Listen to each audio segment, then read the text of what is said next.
A Igreja Católica é a maior instituição cristã do mundo, hoje contando com mais de 1,2 bilhões de membros e uma tradição de quase 2.000 anos de história. Mas qual é a origem da Igreja Católica? Seria ela fundada por Constantino no século IV, conforme afirmam alguns?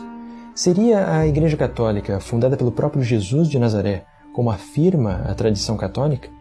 O que as evidências históricas realmente nos informam sobre esse período da Antiguidade? É o que nós iremos compreender hoje em mais um vídeo da série História do Cristianismo.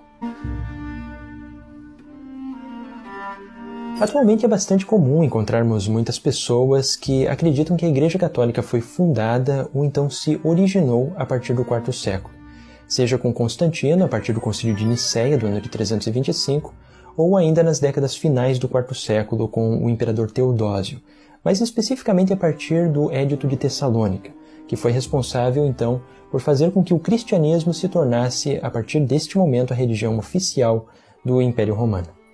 No entanto, ambas estas ideias de dizer de que o catolicismo surgiu no IV século, elas simplesmente não têm nenhum respaldo nas evidências históricas. Para nós compreendermos a história do catolicismo e as origens da Igreja Católica, nós temos de ainda voltar muitos e muitos anos antes de Constantino.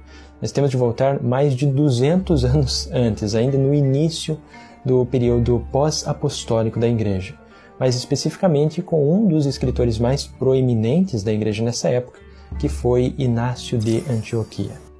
Inácio de Antioquia também aqui eu considero, para aqueles que tiverem oportunidade de observar suas cartas, que contém uma riqueza de informações muito preciosas para aqueles que querem conhecer a respeito da história do cristianismo pós-apostólico.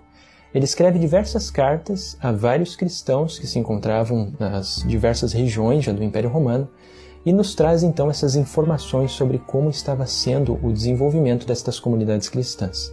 E mais especificamente para o nosso estudo de hoje sobre a origem da Igreja Católica, uma destas informações que Inácio de Antioquia nos traz é mais especificamente em sua carta aos cristãos de Esmirna, então a sua epístola aos esmirnenses no capítulo 8º. Vamos então aqui fazer uma pequena leitura dela para ver o que nos informa a respeito da Igreja Católica. Segui todos ao bispo, como Jesus Cristo segue ao Pai, e ao presbítero como aos apóstolos.